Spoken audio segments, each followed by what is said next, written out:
Halos 2,000 residente ang nasunugan sa temporary housing sa Barangay 105, Tondo, Maynila. At para sa detalye may unang balita live, James Agustin. James. Ivan, alas 5:26 ng umaga nang tuluyan na maapula yung sunog na sumiklab dito po yan sa Aroma Temporary Housing sa Tondo, Maynila na sakop ng Barangay 105.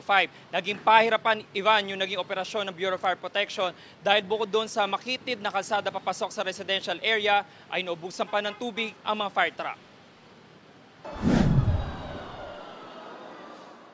Mula sa malayo, kita kung gaano kalaking apoy ang lumalamon sa mga bahay sa Aroma Temporary Housing Barangay 105 Tondo, Maynila pasado alas 10 kagabi.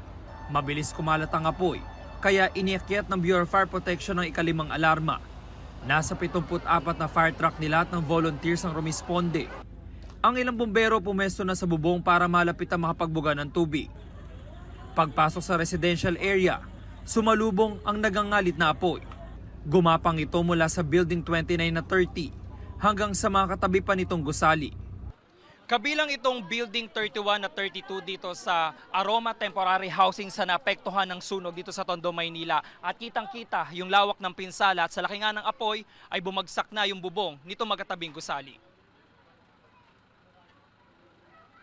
Nagkukumahog ang mga residente sa paglilikas ng kanilang mga gamit patungong Mel Lopez Boulevard. Pero si Aling Meli, walang naisalbang gamit sa sobrang bilis daw ng pangyayari. Mahirap nga pero tinitiis ko. Pero salamat Lord na naligtas ako. Lumalis pa yung naliligtas sana yung aso namin kung hindi ako iniwanan ng amo niyang lalaki. Wala ring naisalbang gamit si Nohelia. Laking pasasalamat niya na ligtas niyang mahanap ang alagang aso na si Chan Chan. Binalikin po namin ng kapatid ko.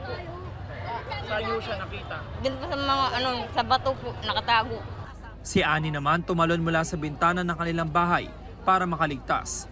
Paglingon namin, lakas talaga ng apoy. Ito, sigaw na to ng sigaw sa akin. Sabi niya, Ani, tumalon ka na. Mabuti lang, may sumalo na 5 lalaki. Kaya pasalamat talaga ako dun sa taong sumalo sa akin. Kasi kung wala, hindi ko alam kung anong mangyayari sa akin kasi bagong opera ako eh. Sa kasagsagan ng sunog, nabasag ang windshield ng fire truck ng Basam Fire Rescue Volunteer. Yan ay matapos itong pukpukin ng bato ng isang residente. Ang nangyari, may humihinging tulong. Tatay, yung anak niya na naiwan sa loob.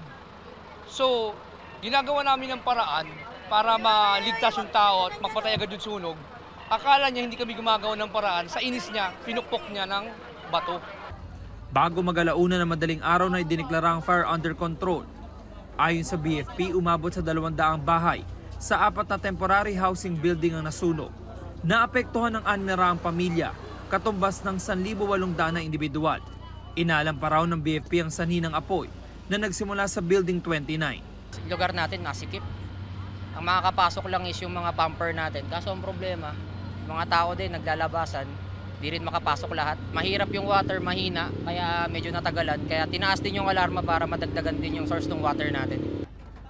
2 fire volunteer ang bahagyang nasugatan.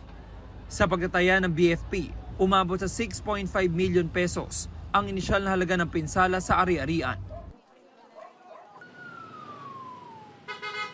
Samantala, Ivan, pasamantalang tumutuloy yung mga pamilya na naapektuhan dito sa sunog doon sa covered court ng Barangay 105. Pero hindi sapat yung espasyo, kaya hanggang sa mga oras na ito naghahanap pa ng ibang lugar yung mga taga-barangay na posibleng maging evacuation center ng mga naapektuhan dito sa sunog. At nananawagan din yung mga pamilya ng tulong kung sa mga gustong magbigay at magpaabot ng tulong ay makipag-coordinate lamang sa barangay. Yan ang unang balita mula rito sa Tondo, Maynila. Ako po si James Agustin para sa GMA Integrated News.